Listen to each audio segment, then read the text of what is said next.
Good day, everyone, and you are welcome to NESG Radio. And today on our show, we'll be discussing on impact of industrial food fortification and workforce nutrition in reducing micronutrient deficiency in Nigeria. My name is Chef D. Nigeria. I'm a professional chef who choose to practice on the streets instead of our fine dining restaurants and hotels. I am Ella Akonwe, a clinical nutritionist. I love to create recipes for mothers and for children. At my spare time, I go on the street to do nutrition education to people. I am Chef Muse, professional chef instructor at Red Dish Chronicles Culinary School. I am a food stylist. I love to cook and also teach. Can you discuss the impact of workforce nutrition to reduce micronutrient deficiency in Nigeria? Thank you, Chef D. So workforce nutrition and the impact of workforce nutrition in reduction of micronutrient deficiency in Nigeria. So let me take it from here. There are some key words I may have to explain. For example, malnutrition. We have malnutrition and it exists in three forms: underweight, overweight, and micronutrient deficiency. Now this is what we're talking about, micronutrient deficiency. Micronutrients are nutrients that are needed in small quantity and they are very important for the body to function properly. So for micronutrient deficiency and workforce nutrition, this is where we can bridge the gap. So for workforce nutrition, we have 4 pillars. I'm going to go through them so you will understand the aspects of micronutrient deficiency in workforce nutrition. So for the 4 pillars, we have healthy meals at work, which means organizations, workforce, employers should provide their workers, their employees, with at least 1 healthy meal per day. And then the reason is because most workers spend 1/3 of their day at the office. Some of them may not even eat before going to the office. Some of them may not eat something healthy, they just snack, they just pick something on the go. Yes. So for offices and for organizations to help us fight against micronutrient deficiency, they should provide a meal that is nutritious enough, that has fortified food products to help fight against micronutrient deficiency. Do you know that even this workforce nutrition or like healthy meals at work, like as a chef now, I can actually relate, because sometimes you get so busy, you're the one that is actually cooking for people to eat, you know, and you realize that the whole day you've been standing, cooking, but at the end of the day, you didn't even get, you that's giving the food, you don't get to eat something. So what we do at work is, we have like a team. Everybody is working, but there's also just that one person that is in charge of staff food. Wow. Like while Beautiful. others are working, that particular person, once a particular time gets, they get into work, make sure that they cook what the team will eat. Interesting. Okay. So that way, it's also help us to be active at work. I'm so impressed because I know about your organization, I know about your culinary school, and I know that people are always on the go, cooking for others, and yet they are not eating. Can you see that workforce nutrition is not only limited to big, like very, very big organizations, No, the way even people, small scale organizations can also take part in workforce nutrition. Like she has said, there's somebody in charge providing nutritious food. Let's not forget, not just food though, healthy food, nutritious food. There's another belief that people also do, that they feel, oh, because it's nutritious, then it's not healthy. Or because it's nutritious is not sweet, or because it's healthy is not sweet. I think. Can you just... you know that one exactly, because sometimes when you see some food and because of the way they tell you it's healthy eating and all that, it's actually not fun to eat. I am a chef and I'm telling you. Are you serious? Yes. But then there are ways in which you can actually just make food looks good. I know the fiber, the greens and all that. When you now pair it up with a very nice dressing, and yeah, that is just going to make everything, you know, fun to eat. As you're eating it, you just don't. So people just feel like when they are eating, for example, a salad, in Nigeria here, when they feel like they're eating a salad, they just feel like, oh, it's grass, don't feed me grass. Oh. Or once they want to eat, they just feel like if the dressing is not creamy, then it's not interesting. It's not interesting. But honestly, there are very nice vinaigrettes that are flavorful, nutritious, that you can actually eat to make all these things fun. Thank you, guys. It's really getting interesting here, and I would really love us to delve more into this discussion. And just to further our discussion here, apart from ensuring that we eat good meals, we have planned meals at work, what other roles do you think we can used to promote workforce nutrition in this so-called small and medium-scale enterprise? You know, we eat food, we eat good meals, we eat nutritious meal. What are the other roles that, apart from just the food we eat, what other ways can we promote this healthy lifestyle? It's beautiful. That takes us back to our second pillar of the workforce nutrition. So like I said earlier on, we have four pillars. I've mentioned the healthy meals at work, and then we've talked about how healthy meals can fight against micronutrient deficiency. Now I'll go into nutrition education, periodic nutrition education for our workers. It's good enough to provide food, but you want to make it very, very interesting. You want to maximize opportunity. You want to educate. We want to eradicate. We want to reduce. If I use eradicate, I feel it's going to be almost impossible to eradicate micronutrient deficiency in Nigeria. But let's see how we can reduce micronutrient deficiency among the workforce in Nigeria. So nutrition education for the staff, for the employees, everybody should be educated. If, for example, you know the importance of the food, you know about the micronutrients in this food, you know how to read nutrition information. For example, there are lots of fortified foods in the market.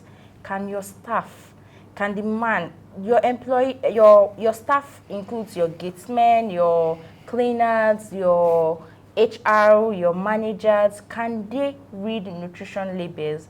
Will they be able to identify what nutrients they need? Will they be able to tell you about the importance of a particular nutrient to their body? So nutrition education means periodic education, putting nutrition information around cafeterias where people go to eat, like healthy, a fruit a day. It's a fruit a day keeps the doctor. An apple a day keeps the doctor away. Or do you know that the consumption of fortified foods can fight against micronutrients? Oh, so is that where people will tell you that you are what you eat? Yes, that kind of the thing. Food be the medicine. Exactly. Thank you very much. Thank you very much. And to be honest, the food fortification agenda has been going on lately, and I think more awareness needs to be done to make this go round. And this awareness also go as far as making conventional people in the kitchen to know how to do better. Because when you look at it, there are things that we do during the course of preparing our meals that make us to lose those micronutrients. As a professional chef, is there any way you can enlighten us on ways that we can probably get better with our cooking practice? So what are those cooking practices or processes that can affect the micronutrients in our meals? Or what are those cooking practices or processes that can enhance or make this thing work better with us? I think the one that is very, very common, if I'm not mistaken, you could agree with me that it will have to be the bleaching of the oil. Bleaching of the oil is very common. And you have people tell you, if they don't bleach this oil, I no go fit chop them. Flavor alone. They'll tell you, I no go fit chop them because there's a lot of things that bleaching of the oil does to food. But what you're doing is just killing the micronutrients in it. Yeah, then true. Also when it comes to blanching as well, especially how we love to make our efori roux, you slice before you blanch it, and which also kills everything. If you agree with me, you know that it's better to even blanch it whole before slicing, as opposed to slicing before blanching. Yeah, I agree with you, but you know, as nutritionists, we're really, really against blanching. Really? Yes, so we prefer for you to put your vegetables, like you should buy it whole, wash it, slice it, and then use. But as a professional chef, right, I think the whole blanching is better than when you slice it and Yeah, you know that here now we're talking about, after we're talking about the nutritious aspect, now having to make food look good for people to eat at the same time, knowing fully well that all the cooking technique, there is no one that you're going to do that you will not lose nutrients while cooking the food, right? So what we're trying to do is minimum nutrient loss, right? Yeah. So now that blanching alone, when you blanch the leaves whole, and you cool it immediately, right? And then when you use that leaf to cook, it remains vibrant. And when you're cooking with it, you don't cook like a long cooking method. It's just a very fast one. So what it does, it helps to keep the green very vibrant and fresh. So even if it's still staying for a very long time, it's still something that is still physically appealing and you want to eat it. Okay, wow. Very, very interesting. Yeah. Like you said, emphasis on blanching whole. Most Nigerians do not blanch whole. Okay. They blanch it while they've sliced it, which is a common practice among everybody, among most people, not everybody to see. I agree with that. Then in nutrition, we think about the nutrient first before the physical appearance. So you can still retain physical appearance and nutrients intact. Yeah. Can we do that? Yes, that is where you blanch whole, cool it immediately, and then use it. So how many minutes of blanching? So the blanching now does not take long. Once your water is hot and you have your green, you just pour it, 2-3 seconds is out.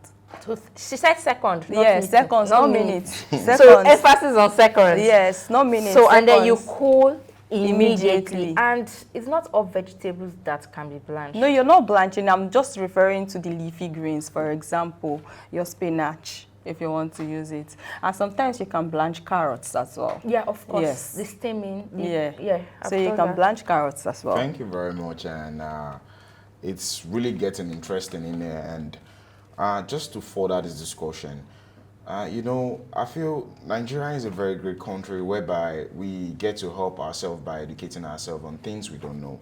And most of us, we follow some practices that should not be followed anymore, or probably that they are already outdated. And the way we get to remove ourselves from such culture or practice are whereby we know what effect it might be having on us. So I would love both of you to truly highlight to us some common nutritional deficiency in Nigeria. What you feel that this micronutrients deficiency has caused to Nigerians. Can you highlight some common nutritional deficiencies? So we have iron deficiency. Anemia, for example, is as a result of iron deficiency. When you're not eating enough iron from your food, the person can become anemic. We also have vitamin A deficiency. Yeah, vitamin A, right? The list is endless. We have vitamin C. Those are micronutrients of importance. We have vitamin A, vitamin C. And that vitamin C is very important, yes, right? It's very because important. of the antibodies. Antibodies, in fact, vitamin C helps in the absorption of iron from our plants. Wow. So it's really, really important for those that are vegetarians. But now that you have even mentioning, now that you even, like you have actually mentioned this, it brings us back because I'm curious. I want to know the number 3 and the number 4 pillars. Oh, number 3 and number 4 pillars. Perfect, beautiful. So I've talked about healthy meals at work. And then nutrition education. Yes. Nutrition health checks for workers. Wow. Now, this is deeper than... Is it the one where they check the blood sugar? Yes, I'm chef. You've turned nutritionist too. But that's perfect. So she said blood sugar. We have the BMI, we have body mass index. Sorry, please, what does that do actually? So it's helps us to know those that are underweight, overweight, and obese. Wow. So for this workforce nutrition, it's good to give foods, right? But we know that there are some people that when they see food, they'll not overeat. We're not talking about those people. We want to know, is this food that we're giving, is it impacting their lives? Okay. For example, if the staff or the employee is underweight, if you're giving the person food and you're not measuring his weight, you're not measuring the BMI, why are you doing that? We need to know that, oh, the fact that these people are giving 1 meal a day, their BMI has shifted from underweight to normal weight. And they also want to know that, oh, these people are not now enjoying life because they are giving them food and they are now obese. Oh. So we need to know this. Some more form of like maintaining a balance. Yes, we need to check. This food, is it impacting their lives? Is it impacting their overweight, their body appearance? Are they becoming too fat? Are they becoming too thin? Or what's the relevance of this healthy meal at work? They also need to check for blood pressure. Okay. So BP is nutrition related. So we have non-communicable for when you go to the diseases. No, usually I just feel like it's only when you are stressed that your blood pressure will just. So the kind of food you eat can actually have effect on your blood pressure. So if you are consuming a high amount of fats, high amount of salt, as we all know, so those that have blood pressure, we need to now make diets that can fit into their lifestyle. So then we now put them into the low salt. You understand what I mean? We now have to consider this one them. Now even get me to ask this question. The one where they tell you that don't eat salt, though. If you eat salt, something you're just going to die.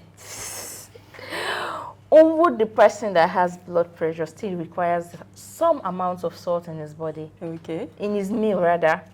The amount of salt eaten, how much salt are you going to consume is what we're after. We're not saying I don't think you will ever see a registered dietitian or a registered nutritionist tell anybody, don't eat this, don't eat that. We're about moderation. We're about, does it fit into your lifestyle? Because so diet is based on individual. No two diets can work for two different people. Wow, that's good.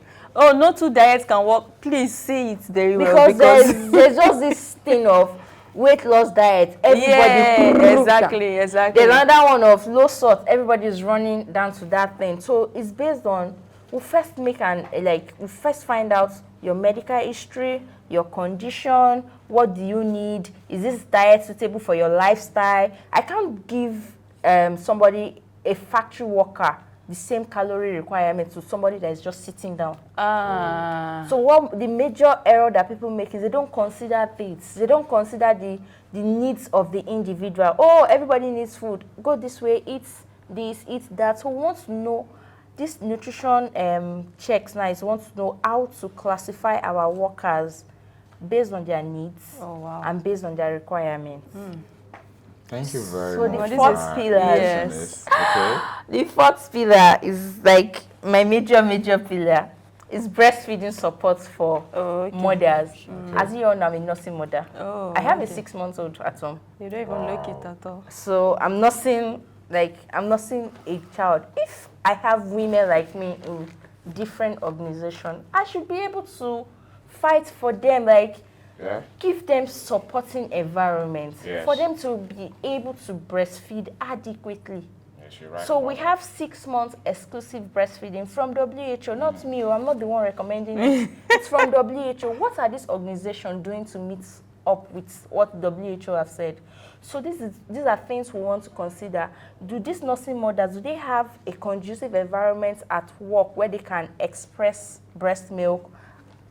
A fridge at work where they can store it? Do they provide crèche facility for nursing mothers? Do they allow nursing mothers to take breaks to go and nurse their children? Some organization sack pregnant women, for your information. Wow. Some organization will tell you, if, for example, where they should be supported and helped. Do you understand? Nursing mothers also generate money for you. Why are you sacking them? There are some organizations that will tell you, 5 people are pregnant. Please know when you get pregnant. So, Mr. A, how do you explain that kind of thing? So we want to see that organizations are giving paid maternity leaves at least 12 months. At least 12 weeks, Jare. 12 months, wow. And we'll get there in Jesus' name. That's a lot. Amen. At least 12 weeks of And paid I was ready to maternity give the leave. husband leave too. Are you serious? 12 weeks of paid maternity leave.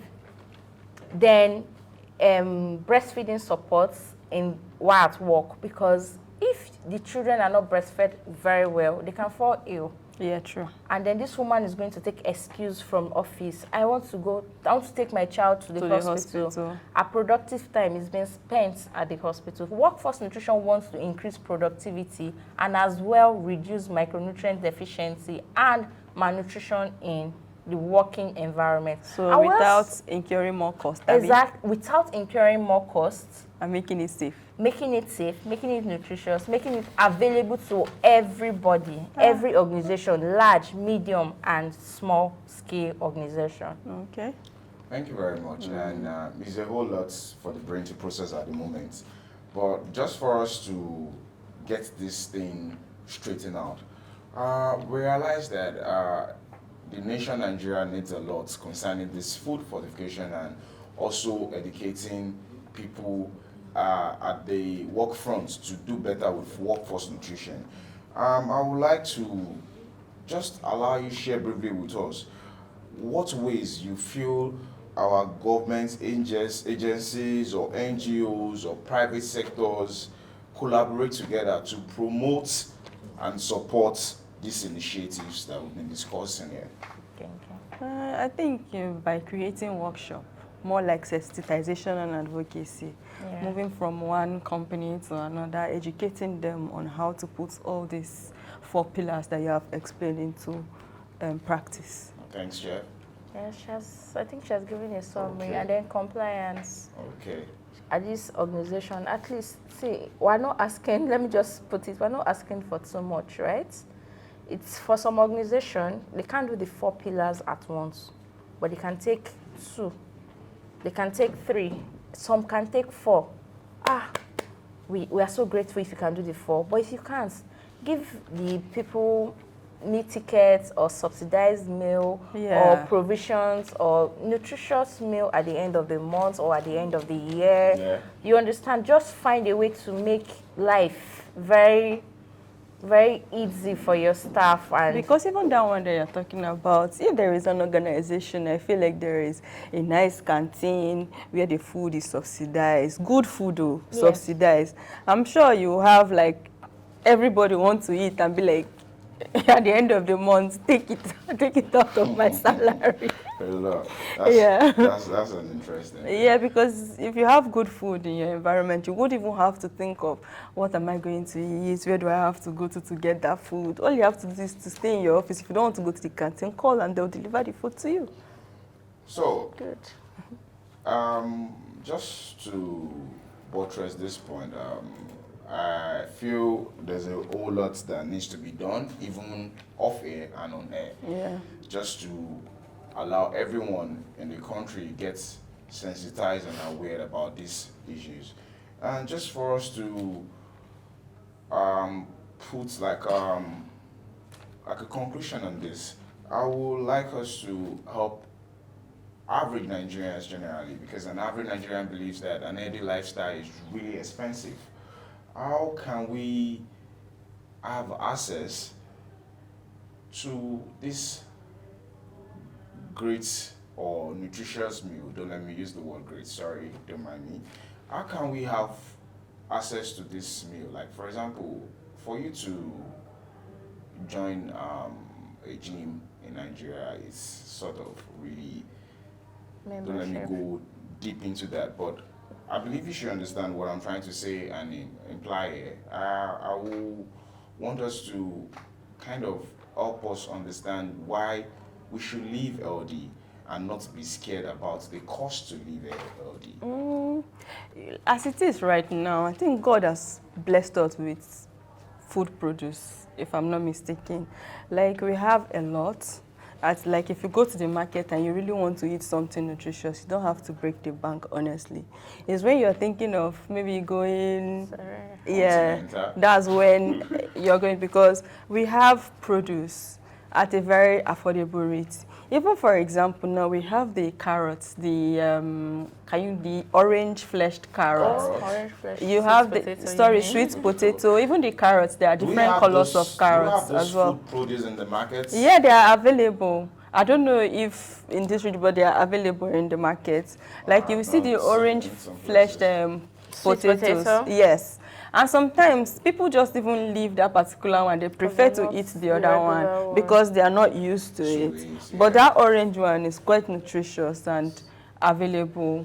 And also for the health part where you have to go to the gym, I don't think it's even you have to go to the gym if you really want to stay healthy. I think he was Like- using that as an example of how to be healthy. Oh, okay. Yeah. Apart from like, you don't even necessarily have to. I'm just even saying it for people that will be like, oh, I am at home, I can't afford the gym. That's why. Yeah, that's Do you get those there are are people one that of the make excuses they excuses. give Yeah. to key into the healthy lifestyle. Like I cannot go True. to the gym or something. You don't have to. Even in your building, Kitchen. in your Foods room, are sef, you expensive can in still some parts of you can Nigeria. still do that. You know, In I your hear these room, things you can still regularly. move your body. Just People move. don't have All access your- to varieties of fruits in some parts. I think- And if you look at the way God has created this, it's like, for me, I feel things comes out seasonal. I feel we should be able to key into every fruit that comes out every season, because I feel it's actually for something in your body. So maybe getting access to all these fruits also helps in a way. Okay, so let me just add this. One aspect that people always neglect is budgeting. You should always budget. See, you have to be intentional about your feeding, irrespective of your earning. True. Like, if you are intentional, you'll be able to make good decisions. For example, I don't want to mention things here. The cost of certain unhealthy foods and the healthy ones, it's almost the same thing. Exactly. So are these people aware? So we need to also take nutrition education into the streets. Apart from to schools, everywhere, even in the markets, the Yes. women do not understand about nutrition education. Yes, I agree Now let with me you. give you an example. A lot of people buy things from roadside sellers. You see me, when I go to the market, I go inside. Especially when I want to get my vegetables. You want to know why? Sun rail is going to kill or depreciate. Yeah, it makes it not to look Yeah. fresh. Yeah. Yeah. It's not what about the freshness. Yeah, Vitamin C. yeah, everything is For out. example, vitamin C, the hot sun is just Just coming. even So the do you know, vitamin A when I as go well. to the Take it out market, completely. I take from the under, from the bottom. Like, I'll tell my vegetable seller, there's this way they wrap it in sack. I'll tell them I want the one from the Under. sack. So people need to understand this, that you have to do budget, you need to understand your nutrient needs. And also select. And select, plan, and then substitutes. With this increase in food stuff and if you don't everything, have this, what can you use to you replace need to this one? understand that if there is no chicken, I can use fish. If there is no fish, I can use meat. I do not have to buy croaker before I get protein. Dang. I can buy pala, do you understand? Always Or I can use Let your crayfish crayfish or walk with your something. pockets. Yeah, You know, exactly. So you need to work with your pocket, make a list of things you want to do, put price. Okay, I'm going to the market with 10,000. I'm buying A, B, C, D. Just put the price and stick to it. Okay. No luxury. And honestly, No. yeah. So on air, we're just going to finally conclude on this, but just for us to end this, I just want you to have a final say on this food fortification issue and us ensuring that the workforce nutrition is really looked into, and the workforce is looked into, and we ensure that our workers enjoy nutritious meal and sort of live healthy lifestyle through this. This is just for Nigerians to know that we truly have fortified meals. How do we get to identify some of these things when we see them? Like, for example, the ones that are not natural, the ones that are not farm produce. How do we get to identify that, oh, this that I'm buying from this supermarket, this that I'm getting from this place, it has been fortified. Fortified. So, and in just few words, we needed to let us have this. So we already said fortification means addition of nutrients into food during process of production, right? So micronutrients. So for produced and packaged food, you need to read the nutrition information. Food manufacturers usually write it on the packets of foods that are fortified. So we have fortified sugars, we have fortified salts. Salts are fortified with iodine. We have flour fortified with vitamin A. And during our visit, we heard that all flours are fortified with vitamin A. Yeah. So if you're eating flour products, it's automatically fortified with vitamin A. So we have our seasoning cubes. Some of them are fortified with iron. Same, our milk, calcium, and vitamin D. These are ways that you can identify food that fortified foods through food labeling. So always read your nutrition labeling in foods. It's there for a reason. Do not neglect it. Thank you. Thank you very much, guys. And I will say I've actually learned a lot from both of you. And once again, we welcome you to NESG Radio. And we would love to really have you some other time to discuss other pressing issues that could help us get better in our healthy lifestyle, in the workforce nutrition, and also on the food fortification level. It's nice having you once again. Thank you, you, thank Chef you, D. thank you. Thank you, All Chef of Niels. you. Yeah.